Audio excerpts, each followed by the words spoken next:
gatos. Di ko mo antos sa imong kabastos, kay dili ko santos. Gusto ko tinuod nga gakos, bisag walay gastos, kay dili ko anang paggapos. Welcome, This Hello. is my friend Faith, aka Dhyana Mitta, the female Hi rapper of everyone. Cebu.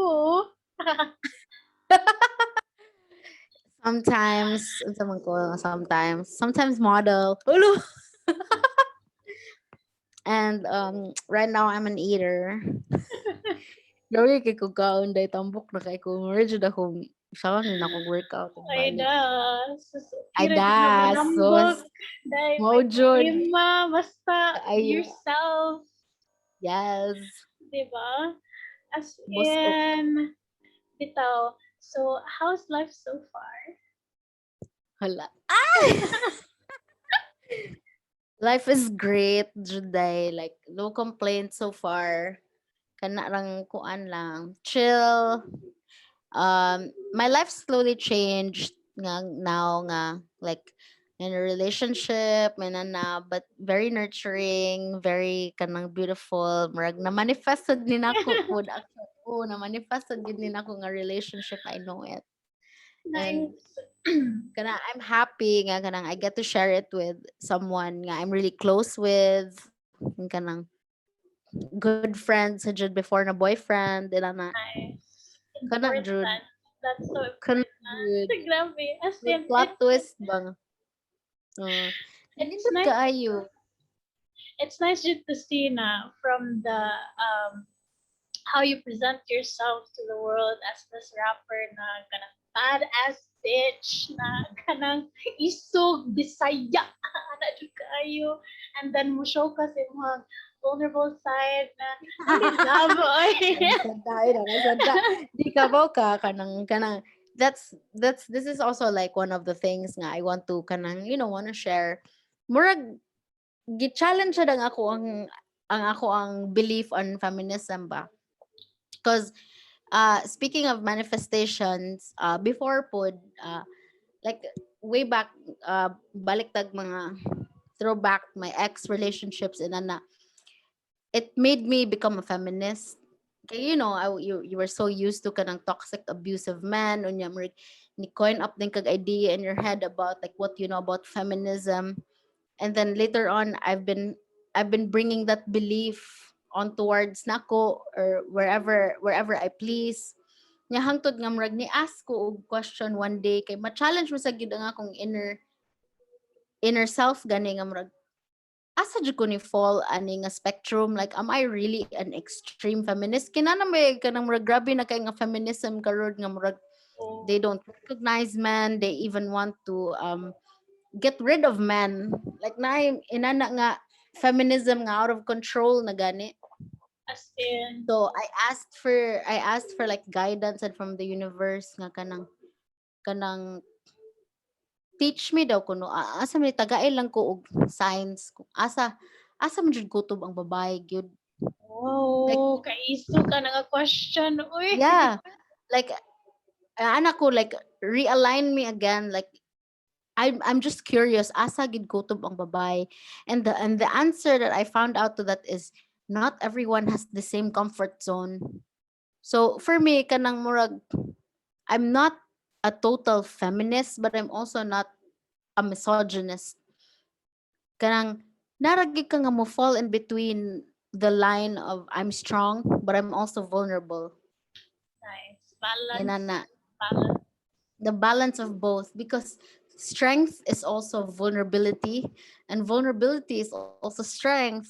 So kanang balancing two coins ra sad siya ba, because kaniha like no judgment, no lies, no cap, pero like naadri mga like women that are um let's say they come off so strong, so isog, but like they come off as like a warrior queen, but in bed they want to be fucked like a slave. As in, So diba it's still two duality different jud siya. duality gyapon siya nga murag so unsa man siya, so feminist card di Oo. pro women card di ka na unsa man jud ka like you condemn all these abuse on women, but then here you are wanting to get choked. Oo. As Kanang in, inana nga balance ba. So for me like moto as time nga naka-learn ko, I came across had mga different platforms and different personalities that are actually very um kanang outspoken about this issue or kanang kaninga topic ba.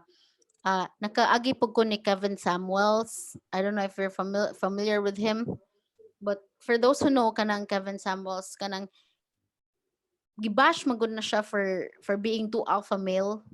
Kay nanggawas beron ang kanang mga like like alpha male strategies nga they want to make women really submissive to men, like superior gid ang men to women.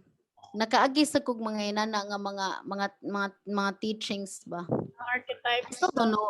I still don't know where I stand towards it or po ka ba where I belong on the spectrum. But all I know for me is that I believe in marriage. I believe in the duality of male and female and the work they can put together hand in hand to create a better family that can contribute to society. Mara pud na akong na-realize karon. The masculine and the feminine, no? It takes like Yes, one to know the other. Namurag, how would you know how would you know sympathy without suffering kind of thing? exactly. Diba? And it's like they we need both like para murag make sense ang tanan kay for example you can't really be close to someone if you're not open, and you can't really be open if you're not close If to you're not someone. close, Diba? Working ana ba? It tinuod needs din na, the tinuod jud. opposites to work something Yeah. out and to make You some need, sense. you need two sides of the coin in order for its currency to work. Uh, Mao jud gid na motuog gid ko nga kanag naagay balance gid na siya of duality because anything that would be taken to the extreme would turn out dangerous. Nana. sakto jud siya kay if you can't balance it out jud kay murag mag-lose ka in one side and murag lisod sad ka mo pull out sa imong Jud, sampana. eh. Murag kon Very kani siya da Gemini kani siya na relevant it's a topic. Gemini season topic. Ayo. That's very interesting nga bring up na nimo ang the twin sa Gemini ba? A Gemini is not a Gemini without the twin soul. So, uh, what's a history sa Gemini? But I'm not really familiar. Master and But Polar. uh, lovers maguna silang duha. So Sa if tarot you pa. put it kung sa tarot pa lovers to silang duha. So if you relate it with yin and yang, lovers gid na si yin and yang. Kay gi-relate pa sila sa Gemini nga ang duality ba. Hmm. So lovers gid na ang duality. It cannot be haters. They cannot hate each True, other. That's true. It yeah. cannot be haters, June. As in, It cannot be June, haters. They have to as love it. Vibration of love ra gid gihapon. Universal language of love. Mao gid na. emotionally appreciate on both sides to know the full meaning of the wholeness of who you are, June. Yeah, No? of Appreciate the course. wholeness. Like, more siya in a sense na if you're picky and choosy with the people you meet and kana murag i-judge nimo sila, so mura na siya na bring out ganina dili sa nimo ma-accept imong self kay wala man nimo Mhm. sila gihatagan og space to be who they are, di ba? Yes, yes, yes. Room for growth. Look for growth siya mo na ako Kaayo. ang mantra. So sige, mo proceed ta sa Scorpio na zodiac sign, my Scorpio bitch. Hey, Scorpio gang. Sige, Gang gang. describe your personality. Not just saying na as a Scorpio. I want you to describe yourself uniquely. Like, Okay. who are you? What are you? I'm just the universe manifesting its own reality through this body, this narrative. So murag kung pautanon ko nimo, maybe I'm just another writer for the universe's story. I'm just another eyes I'm just the eyes of the universe nga ni manifest in this way, like an ordinary tree nga ni manifest sad siya nga life to give food, fruits. But overall, I think akong personality jud no kay lam kay ko nga pagkatao dai like I don't know where it's coming from, but Comes from uh you. it comes from me. It comes from the higher source or the source, The God the in you. capital S. Kana. But kana pod, I have a very big personality. I'm very analytical with my emotions, and I'm very competitive, and I'm very passionate sa good overall. Kanang if I really like something, I dedicate my soul to it Go ba. after it, Jud. I really go after it. Ina kanang porsigido kayo ba. And it it goes the same with the people that I really love and care about. Yeah, if I really do love and care for you, imagine that like loyalty. That's also another trait na I do have. But Honesty. once nga gi fuck up sa kunin mo, I also feel nga you betrayed me. No, I give you like worse. Musukli ko og kuan. Dili day Inanapod. pinatupak di ay na kanang I still Yeah. respect you. I just don't want you to eat at my Eat table. at my table. Nah, bitch, I will throw the table at you. Okay, Mauna so siya dai. like okay, aside from that, what do you think makes you a Scorpio woman?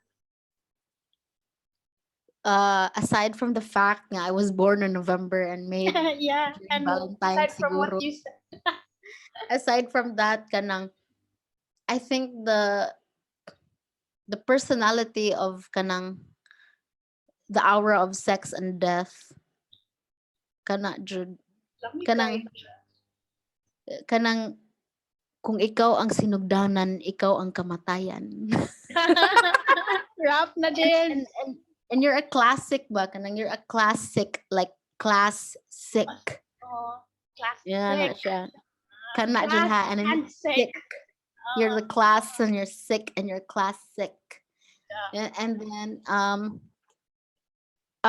speaking of sex and death, most of na ang kanang tattoo artist man jud ka. Like that's how I embodied said like ang akong tattoos and everything. Like duality ko between sex and death. That's why in my right side I have a fucking death card here.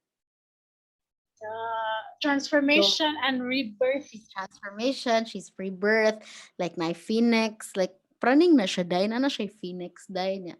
And everything like and then on the other side it's like butterflies and roses nga murag garden of eden Nice. pero mamatay ra kaday.